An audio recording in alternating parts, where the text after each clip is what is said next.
Yan guys, nakarating na kami din sa dulo. Yung paglalagyan ng drainage pipe. Yan, ito yung last na pero pag-tenant na namin lalagyan. Hanggang dito na muna lalagyan namin ng drainage pipe yan.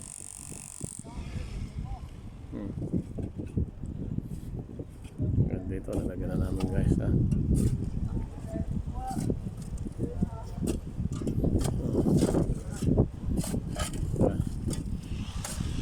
Doon.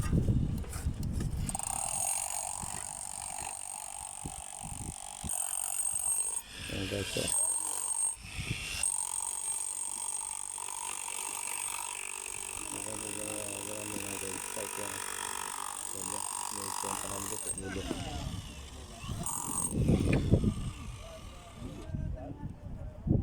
Guys, tinitimbag yung mga nakuslim ba to.